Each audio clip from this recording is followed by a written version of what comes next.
Gente que faz a terra.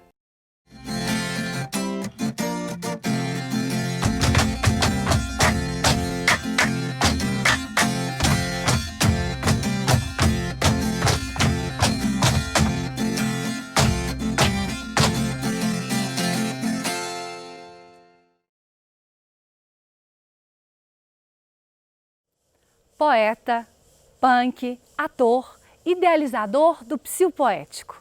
Salão de Referência Internacional da Poesia. Conheça agora Haroldo Pereira. A bênção Buda, a bênção Deus, a bênção Iemanjá. Eu me chamo João Haroldo Pereira. Para todos, Haroldo Pereira. Nasci na cidade de Coração de Jesus, portanto, um homem do coração de Jesus. No norte de Minas, no Gerais. E resido em Montes Claros, também norte de Minas, desde os 2 anos de idade. Estive residindo no Rio, uma parte da década de 70. E continuo em Montes Claros, espero que para a vida inteira. Eu tenho esses 6 filhos maravilhosos, a Amora e a Amanda, a Renata, o Samuel e o Lucas e a Malu. Adoro a minha mãe, Dona Juscelina, tenho uma convivência harmoniosa, dolorosa e apaixonada com as mulheres. A minha primeira esposa, Baby Esperança, mãe da Amora e Amanda. A minha segunda esposa, grande amiga, Mirna Mendes, mãe do Samuel, do Lucas e da Malu. E essa paixão tão grande que eu estou tendo pela Patrícia Gisele agora. As mulheres são geniais. Sou ator, poeta, principalmente me inventei enquanto poeta. É o que as pessoas mais consomem e conhecem, é o poeta Haroldo Pereira. Desde os 8 anos de idade, tive o primeiro susto com a poesia. Primeiro susto numa sala de aula, na sala de Dona Socorro, no bairro Morrinhos. A escola ficava na rua Santa Efigênia, nosso morro. E esse primeiro susto com a poesia foi a partir de um olhar mais acentuado, um olhar mais sensível de uma coleguinha. Aí eu escrevi o primeiro verso. E desde então a poesia é a minha principal tradução. Aos 12 a gente começou a escrever algumas letras de música. Aos 13 criamos umas bandas de rock. Passamos pelo Cometas Malditos, entre outros nomes inventivos. E paramos no Ataque Cardíaco. A gente cantava músicas autorais, falando da nossa inquietação e da nossa molecagem e dos nossos desejos. E o Ataque Cardíaco ficou conhecido não só em Montes Claros, mas como em Minas e em todo o Brasil, tendo análises positivas até do Nelson Mota no jornal o Globo, no segundo caderno, e também do Ezequiel Neves, o saudoso Zeca Jagger. E depois, muita ligação com o teatro, né? Inventamos e montamos vários espetáculos, criamos o Grupo Tapuia, o grupo que inaugurou o Centro Cultural Hermes de Paula, em Montes Claros, em 1979, com a peça do Reginaldo Silva, dirigida pelo Eduardo Brasil, A Formiga que Queria Ser Cidade Virou Princesa. E com um coletivo enorme de atores, o grande Raimundo Mendes, o saudoso Mário Boy, né? E muita gente bacana. E o trabalho foi montado simultaneamente enquanto o Carlos Alberto Prates Correia, nosso grande cineasta, trabalhava, filmava Cabaré Mineiro, que é um trabalho maravilhoso de cinema, do cinema nacional.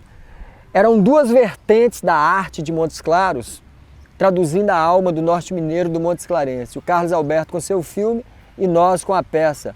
E foi desenvolvido esse trabalho que foi um marco do teatro em Montes Claros. Depois trabalhamos também com a peça infantil da Clara Machado, Maria Minhoca. Inclusive chegamos a montar o Milor Fernandes, que é um cara genial da cultura contemporânea brasileira, que sempre está fazendo cócega no nosso cérebro. Também montamos um espetáculo do impagável Altomar Santoro Júnior, uma peça de teatro que chamava O Caso das Galinhas do Prefeito.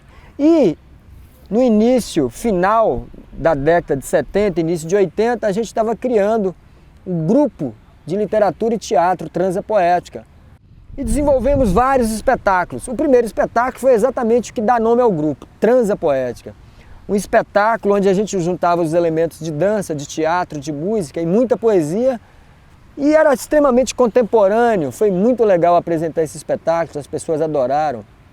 E desde então o grupo Transa Poética continuou desenvolvendo trabalhos poéticos, performáticos, recitais relâmpagos, aqui em Montes Claros, em Ouro Preto, em Belo Horizonte, em Brasília, no Distrito Federal, no Rio de Janeiro, em São Paulo. E fizemos um espetáculo que ganhou prêmios, Prêmio Sol, e viajamos, fizemos Montes Claros, Belo Horizonte, Ouro Preto, Brasília, que foi o Feras Deveras, o olhar feminino da poesia. A gente destacou as maiores poetas do Brasil e colocamos também a Flor Bela Espanca junto com isso, com esse trabalho, a Cora Coralina, Adélia Prado, Raquel Mendonça, Melina Chaves, Alice Ruiz, e a trilha era do meu amigo, grande poeta Jorge Maltner. Deveras, deveras, as mulheres são feras, feras. Ou então, sonhos risonhos primaveras, e os homens de todas as eras, e todas elas paqueram nas paqueras, Ruths, Madalenas ou Veras. Deveras, deveras, as mulheres são feras, feras. Jorge Maltner. Então foi muito bonito esse espetáculo, e muito bom a gente poder homenageá-las, compartilhar com elas a vida. A gente conseguiu criar em Montes Claros o maior salão de poesia do Brasil, que é o Salão Nacional de Poesia Psicopoético, isso junto com o grupo Transa Poética, né? Mas que hoje é do Brasil inteiro, é de todas as pessoas que querem bem a esse projeto. A gente está caminhando agora, nesse ano, completando 25 anos, um quarto de século, o que as pessoas chamam de bodas de prata. E não é fácil, né? A gente fazendo aqui e já tendo diversos filhos. Tem em Belo Horizonte o Belô Poético, que esse ano está completando 7 anos, acontecendo ininterruptamente. Então a gente vê que o Salão Nacional de Poesia Psicopoética, com todas as dificuldades, mas com todo o amor, rendendo frutos, né?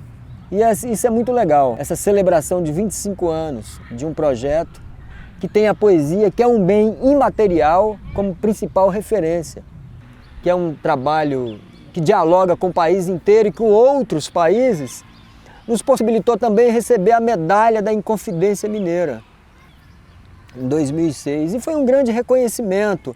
Recebemos também a medalha do Sesc Centenário de Montes Claros, quando nossa cidade estava completando 150 anos. Isso é muito bacana, é muito positivo, você saber que a sua invenção, a sua brincadeira, a sua loucura está sendo recompensada. Por isso que eu sou artista, por isso que eu sou poeta, eu sou ator, mas principalmente por isso que eu sou humano. É o humanismo, é poder fazer um trabalho que também dê acesso, dê oportunidade para o outro criar a partir de você. Então assim a gente tem feito e tem sido muito bacana. Não saia daí, no próximo bloco, Haroldo apresentará um pouco mais dos seus livros.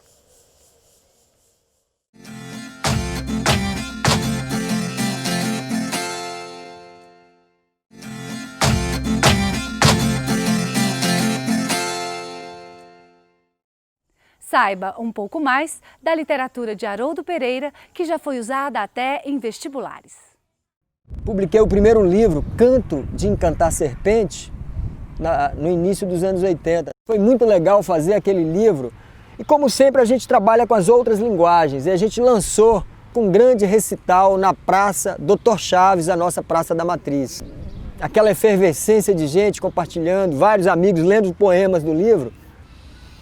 Aí depois o livro foi censurado, né, de uma forma triste, que falava coisas absurdas do livro, da poesia de inquietação, a poesia que busca a libertação. Aí depois eu lancei o jornal, o Canto de Cantar Serpente, em Belo Horizonte, com a força do saudoso companheiro Roberto Drummond, que escreveu O Ida Furacão.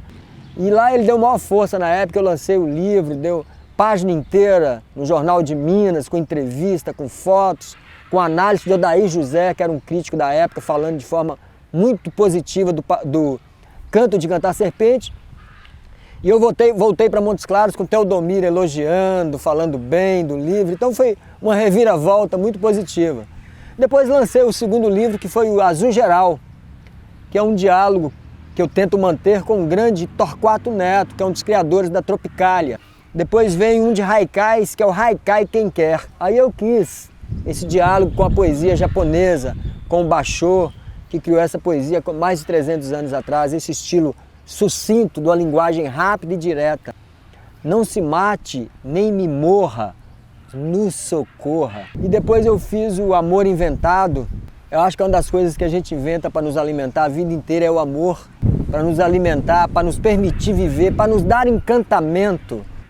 Então, o Amor Inventado. O livro Cinema Bumerangue, foi muito legal lançar o Cinema Bumerangue, teve uma repercussão no país inteiro.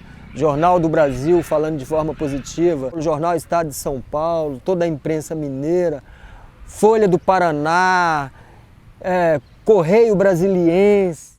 O livro Cinema Bumerangue foi adotado para o vestibular da FUNORTE, da Seiva. Foi muito legal. Também o outro livro, no entremeio desse, que é um livro coletivo que a gente faz para saudar o século XXI, a poesia na virada do século, que são 6 poetas, eu, Adão Ventura, o Márcio Almeida, Wagner Torres. Esse livro foi muito legal e foi adotado para o vestibular também, no sul de Minas.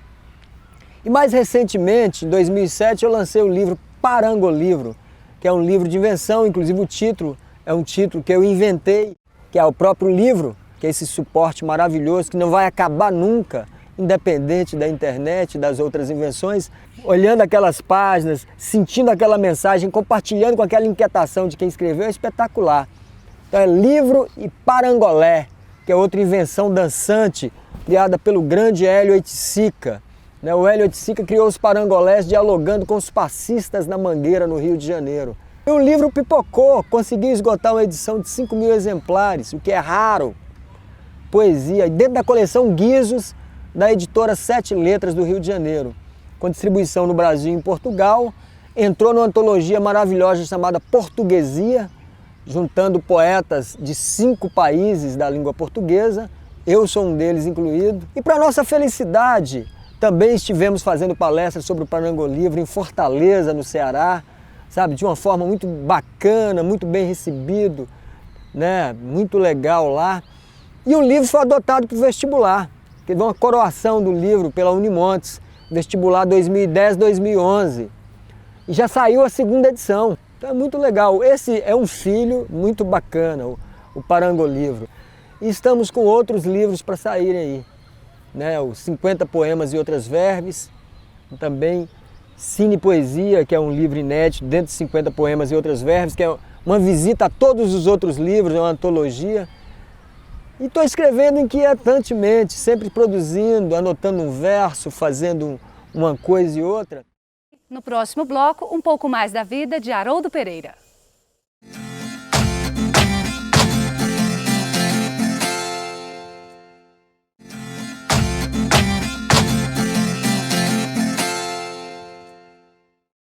Haroldo Pereira explica de que maneira é feita a sua poesia. A poesia é uma linguagem de invenção, Quem se compromete com essa linguagem, realmente busca estar encantando a vida em suas várias vertentes. Esses poetas geniais. E a poesia é o melhor da humanidade. É aquilo que você espreme um caldo que tem todas as dores, todas as dificuldades, todos os tumores. E daquilo você tira a poesia. A gente está sempre tentando buscar a poesia nos tantos poemas que nós escrevemos. Mesmo que seja dissonante, mesmo que incomode, a voz do poeta vem sendo ouvida, mesmo que esteja incomodando. Porque a voz do poeta incomoda o estabelecido, o padronizado. O poeta vem para incomodar, ele vem para trazer as novidades. Ele vem para falar, pense um pouquinho, não vai por aí não. Não fica batendo palma por isso não, que isso é besteira. Pense um pouquinho, reflita. O poeta é a voz dissonante, é a voz que traz o incômodo. E é isso que a arte quer. Quer que as pessoas parem, que elas não sejam acomodadas, façam a mesmice, Elas não querem que as pessoas fiquem só dizendo amém. Elas querem, a poesia quer, a arte quer que a pessoa tenha voz própria, Escute a sua própria voz, escute seu interior, diga que você também vive, que você também pode interferir, que você não é Maria vai com as outras. Então a arte quer dizer isso, felizmente, né? Por isso que a poesia incomoda. Então, mas com a poesia não há muitos rendimentos não, os rendimentos são humanos, reconhecimento do trabalho, a poética, que realmente faz as leituras existenciais da vida através da poesia são muito bacanas, né? Eu acho que também não tem que ter essa preocupação. Se você, enquanto poeta, tenta se traduzir para o mundo, as suas inquietações com a linguagem, com a invenção, com a escrita, você está fazendo já muito bem feito, né? E a poesia tem a inserção social, o acesso, né? Eu falo enquanto negro, enquanto poeta, eu falo isso no Parangolivro, enquanto ser simples, cidadão simples do povo de Montes Claros e do povo do Brasil. A gente tem livros adotados em vestibular, a gente faz palestras, algumas palestras as pessoas pagam. É até meio ridículo, diretores de grandes escolas de faculdades convidam você e quando você fala que quer o Prolabore, eles ficam pechinchando, né? Pechinchando para te pagar por uma palestra. Então é muita dificuldade. A poesia é isso e muito mais. Por isso eu admiro esses caras geniais. Você pega um Paulo Leminski, né, que viveu a vida inteira ali em Curitiba, né, trabalhando, desenvolvendo a sua linguagem, indo para São Paulo interferir nos programas de invenção da TV Bandeirantes, retornando para Curitiba, ali junto com Alice Ruiz, o maior nome do final do século XX na poesia brasileira, mas que não conseguia viver com a grana da poesia, né? O Carlos Drummond de Andrade, né? Talvez o maior poeta da história da língua portuguesa em todos os tempos, independente de Camões, independente do Fernando Pessoa, o nosso coestaduano dali de Itabira, o Carlos Drummond de Andrade, que viveu também o maior tempo da sua vida no Rio, entre ali Ipanema e Copacabana, na rua Conselheiro Lafayette, também teve muita dificuldade com os rendimentos de direitos autorais da sua obra poética. Recebia mais como cronista permanente no JB, né? E mais os rendimentos da crônica. E também como servidor público. Foi servidor público federal a vida inteira no Ministério da Educação, aposentou como servidor público, do qual eu sou. Adélia Prado, essa grande poeta mineira, brasileira, internacional, que mora em Divinópolis, ficou 10 anos sem publicar um livro e publicou agora um novíssimo, né? Grande Adélia, poeta genial com seus 75 anos. O Ferreira Goulart, que saiu de São Luís do Maranhão aos 20 anos, foi morar no Rio de Janeiro, onde continua até hoje. Hoje com 80 anos, e ele sempre produziu para a TV, para poder viver de poesia. E tem sido assim. O grande poeta Galvão criou o grupo Novos Baianos, com Moraes Moreira. Não se assuste, pessoa, se eu lhe disser que a vida é boa. Não se assuste, pessoa, se eu lhe disser que a vida é boa. O Galvão sempre trabalhou fazendo letras de música, grande poeta, para ter a renda. E o Vinícius de Moraes também, que inventou essa coisa, fazer música, grande poeta Vina, porque a poesia mesmo escrita, a poesia falada, a poesia lida não rende. O Augusto de Campos, um dos caras mais inquietos da poesia universal, criou juntamente com seu irmão Haroldo de Campos e o Décio Pinhatari a poesia concreta e vem dialogando e impulsionando as novidades na poesia. Dialogou com Ezra Pound, né? Ezra Pound nos Estados Unidos, né? E com John Cage e com Caetano Emanuel Viana Teles Veloso, é genial. E o Manuel de Barros, o poeta da ignorância, e produz a melhor poesia, uma linguagem incrível, Manuel de Barros, né? Adora cinema, o Manuel, criador de gado e criador de casos literários. São os grandes poetas hoje no Brasil, são pessoas que eu nutro um carinho enorme por eles, mas os novos poetas eu também adoro, como o nosso menino aqui, Guilherme Rodrigues, que é um poeta espetacular, garoto ainda, o Márcio Moraes, né? A Patrícia Gisele, né? A Mirna Mendes, o Renilson Durães, são grandes poetas. Eu vou até ler uns poemas novos, inéditos aqui, que eu trago aqui no bolso, que vão estar no meu próximo projeto. O poeta é um solitário, um dromedário otário, travou a luta intensa contra um clã imaginário. Gente que faz a Terra está chegando ao final. Aguardo você no próximo programa. Até lá! Você tão calada e eu com medo de falar. Já nem sei se é hora de partir ou de chegar. Onde eu passo agora, não consigo te encontrar. Ou você já esteve aqui ou nunca vai estar. Tudo já passou, o trem passou e o barco vai. Isso é tão estranho que eu nem sei como explicar.